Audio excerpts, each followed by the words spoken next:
If we try to analyze what this augmented thinking of a person is in previous groups, then you see that it is only possible because there is a coordination happening with other people, and the mediation of that event is what creates the augmenting of your thinking. Now, the metaphor used in previous video, the starlings, and I'll show it again because it's a very beautiful play of coordination between different agents, in this case starlings. And if we focus on intelligence, it's people in an event.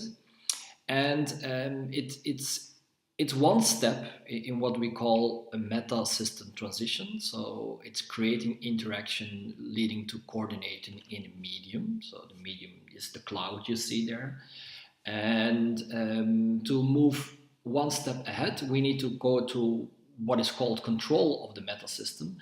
And to illustrate that, it's best to think about other major transitions in evolution. Like, okay, so a major transition in evolution is an evolution you cannot simply explain by an incremental change. For example, moving from cloning to sexual reproduction, that's a major transition. And we still didn't fully agree or demonstrated how that transition came about.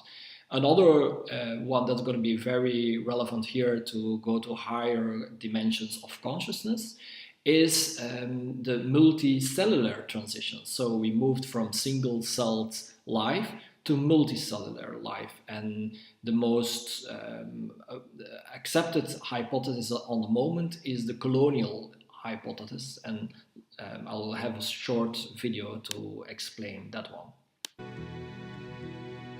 This brings us to the final theory we will be looking at, the colonial theory. This idea is considered by some to be the most plausible explanation for the origin of multicellular life, since it has a great deal of evidence in its favour. It is essentially similar to the symbiotic theory, but instead of different species coming together to form an organism, this idea proposes that single-celled members of the same species stuck to each other to form multicellular creatures. There are two main ways that this could have happened. It could have been due to one cell that divided to form two daughter cells which then did not properly separate, causing a colony of joined cells to develop from them. Or it could have been down to already separate cells of the same species coming together to mutually benefit from one another, and forming a colony this way. Once the colonies were established, the theory suggests that certain cells would then have differentiated to perform various functions, including reproduction. There is much support for this theory, such as the existence of colonial organisms today that show how such a stage in evolution could very plausibly have occurred. There is also the benefit of kin selection that would happen if the colonies were made from a single cell that did not separate once divided. This evolutionary strategy means that an organism may act in an altruistic manner in order to ensure the survival of its close relatives. And if the first colonies originated from a single cell, then they would be very closely related, encouraging this sort of behaviour. And there are also other clear benefits to living in a colony that would immensely enhance the chance of the survival of organisms, such as improved defence from predators, making it seem highly probable that this arrangement could have developed as an intermediate stage between unicellularity and multicellularity. The notion of control within self-organizing system is a tricky one, I agree. You see with the sparrows that there is this cloud of interaction. It is not strongly coupled. While if you go to kin behavior, we see in the colonial theory, which underbuilds the shift from single cellular to multicellular, you see this organization appearing, a kind of evolution. And I'll go in more details about our own organization, and all of this needs to be put in the idea that the key to growth is the introduction of higher dimensions of consciousness in our awareness.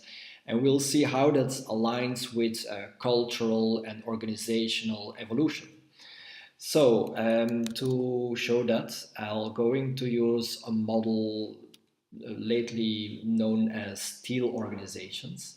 And it actually starts from a very evolutionary perspective. I'm going to cut up the whole model, which is based on colors. I'll just give the introduction straight ahead and stop the video and then give some comments.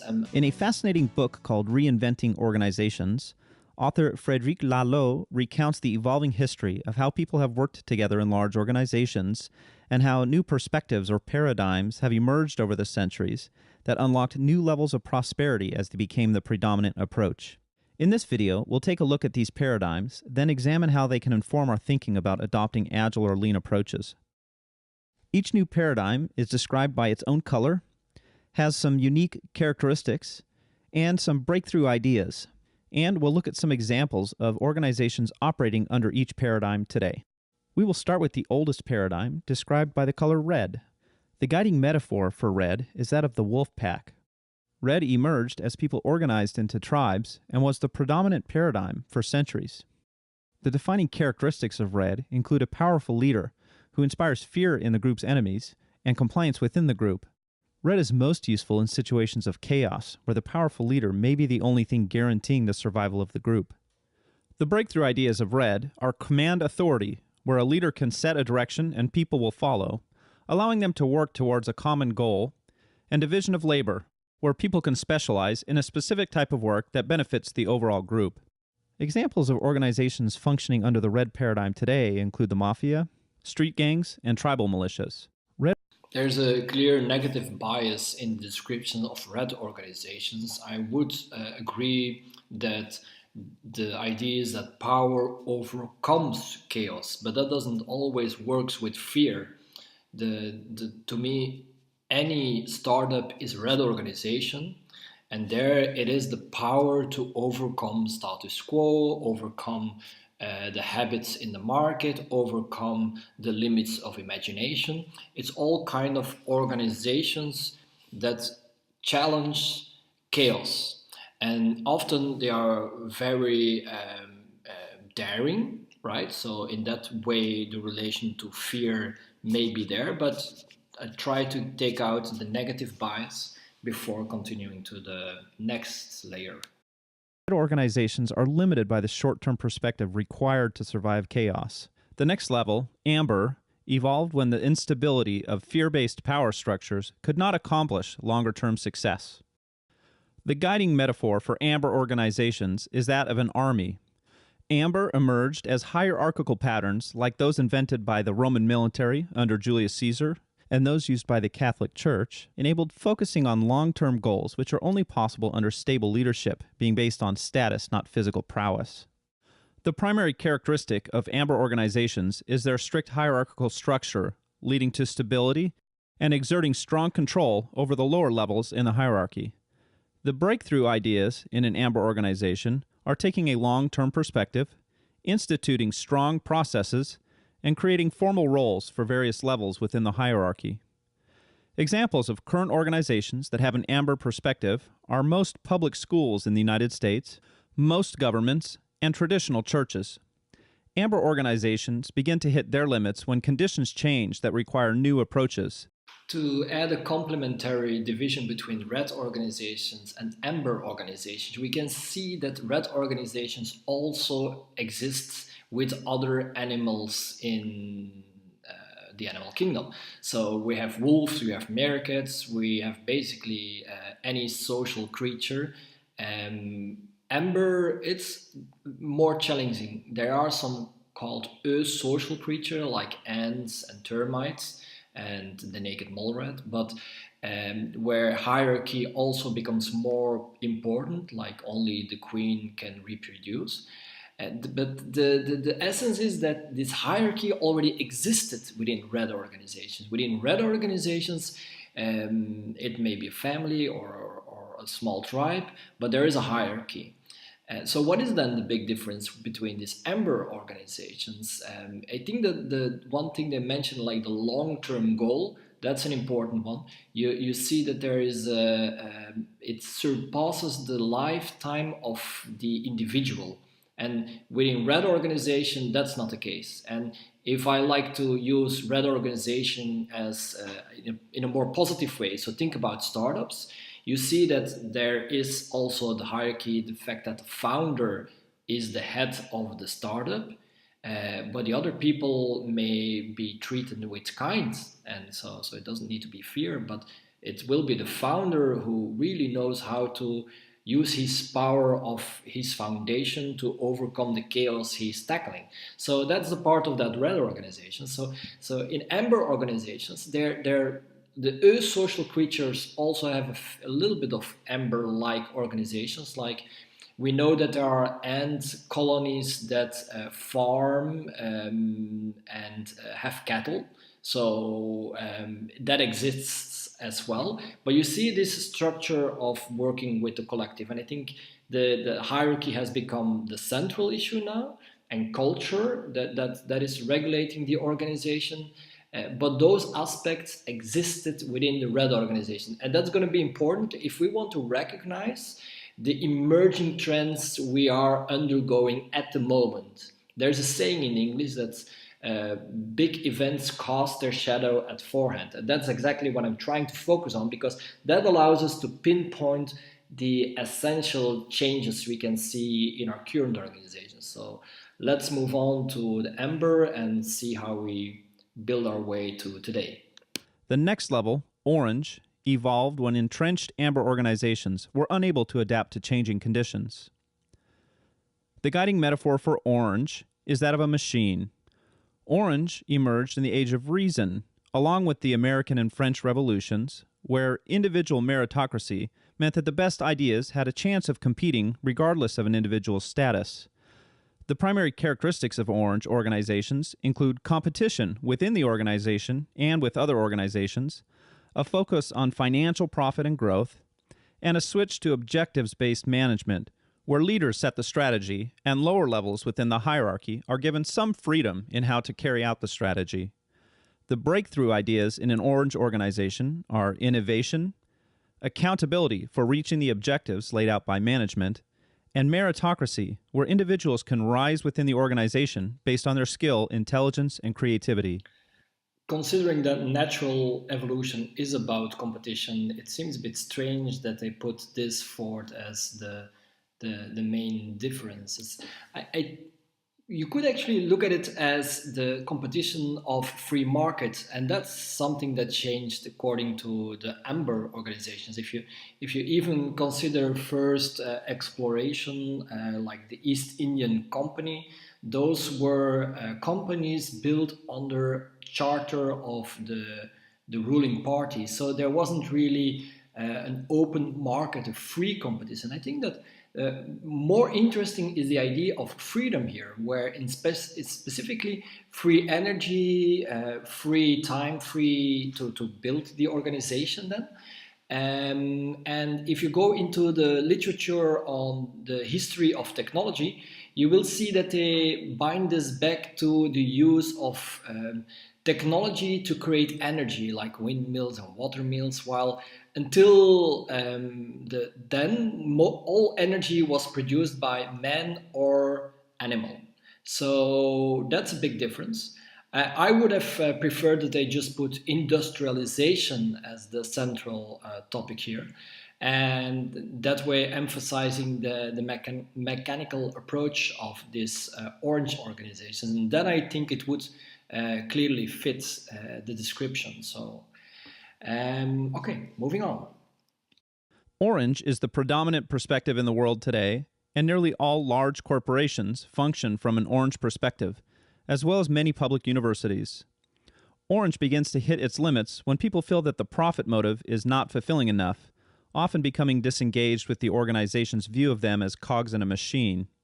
A 2013 Gallup poll showed that only 30% of U.S. workers were engaged at work, a strong signal of the limits of an orange perspective.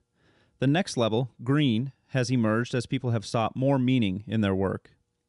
The guiding metaphor for green is that of the family. The primary characteristics of green organizations are a focus on delighting customers, making decisions based on a set of shared values, and high engagement from everyone in the organization.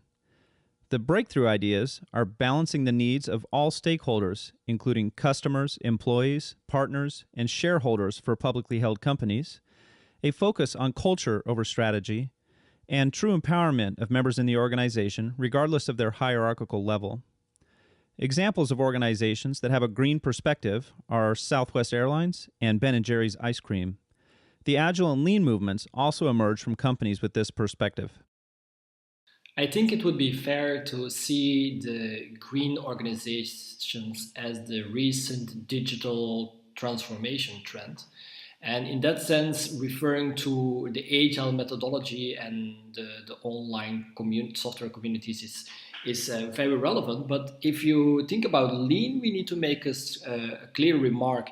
If you're talking about lean in innovation terms, so lean startup, lean pricing, lean marketing, then it's okay. But if you go to the original of lean manufacturing, well, then we're back at Ford. And Ford, that's like the base of the whole industrial thinking. So that's clearly orange organization. So there's a difference between those two. I also noticed that at this very moment, there is a very clear bias to green being very positive, while they will make a few remarks, but compared to the red organizations, it seems like black and white. So again, we need to take away the bias. And based on my experience with all these digital organizations, you see that the biggest problem is it becomes unclear. There becomes alternative facts. There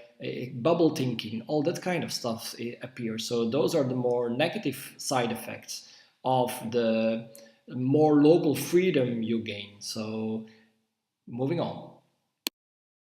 Green begins to hit its limits when consensus building results in overly slow decision making, and the hierarchical structures still existent in green begin to conflict with people's desires to have greater autonomy. The next level, teal, is emerging as organizations have discovered how to work effectively without hierarchical structures. The guiding metaphor for teal is that of a living system. The primary characteristics of a teal organization are what are known as anti-fragile organizational structures, either flat or based on interlocking circles of evolving roles, aligning around an evolutionary purpose, some shared goal of making the world a better place, and by distributing decision-making authority to all members of the organization using something called the advice process, where any colleague can make any decision in the organization so long as they have sought the advice of anyone that decision might impact.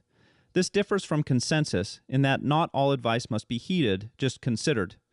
The breakthrough ideas in teal are wholeness, where people can bring their whole selves to work, their spiritual side, their intellectual side, and their creative side, and feel safe that they will not be judged for being themselves. Self-management is another breakthrough idea. In most teal organizations, there are no managers, and an evolutionary purpose. That with the evolution of organization, we eventually come to the idea that the next thing is evolutionary purpose itself. So you come to this meta-system transition, similarly like from going to single cell to multicellular life.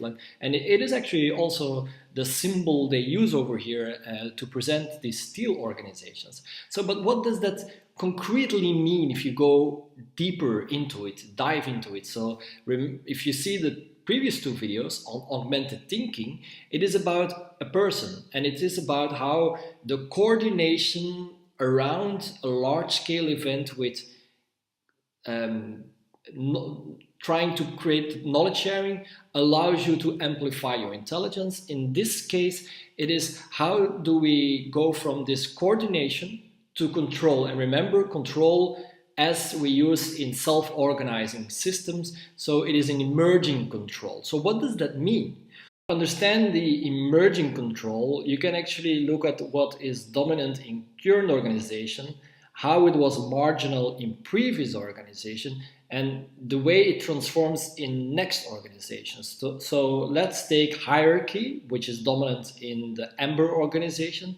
It was present in the red organization, but because there was not so many people, family or tribe, small, so there's little hierarchy, but implicitly it exists. If you go to orange organizations, you see that hierarchy is a pillar of the organizational structure, but it's not the central thing. The decentral thing is profit and the market dynamics. But to reach that, hierarchy is an important pillar. Now, if we go to green organizations, we see how hierarchy becomes a problem. And too often today, with the idea of flat organizations, the whole hierarchy is thrown out like the baby with the bathwater. So the essence is that hierarchy is actually a very essential aspect if we try to understand consciousness. If you go into the brain, and you will see that there are hierarchies everywhere. And the challenge we are facing with is how does hierarchy and dominance connect? And to understand that, there is another interesting video I can show you. And these are the two pillars that I think support this idea of giving control. These are the two pillars that need to be in place. The technical competence, which is represented by, is it safe? And the organizational clarity, which is represented by, is it the right thing to do? And you put those things in place, and then you can give control, and you give control, and you put those things in place. And you are off to the races. Notice that competence would be the central force of the orange organizations, while clarity is actually the central force with the green organizations. You see now hierarchy, which would be a pillar before, now kind of became like the foundation. So we don't talk about hierarchy, just like we are not aware about hierarchy within our heads. So, but it's still there. And these two new pillars now allows a new platform, which is to gain control, and it will connect back to collective intelligence. So think about what's happening now. My officers are starting to think like me, because I have to think like, where should we do the ship? And so the guys below them. Now this took 24 hours to happen. It took a couple years for the full implementation, but immediately there was change. The officers started thinking like me, and so pretty soon I could go in the engine room, find the engine room lower level watch who was taking logs in the lube oil pumps, and he would know what the submarine was doing. He would know whether we were up tight, close to the enemy, and it was time to stay quiet, or whether we had backed out a little bit. This may be a good time to change filters and make a little bit of noise. A year later, we received another inspection. A year later, we received an inspection. The inspecting team gave us the highest grade they had ever seen. Not that year, not in the Pacific, ever seen. Why?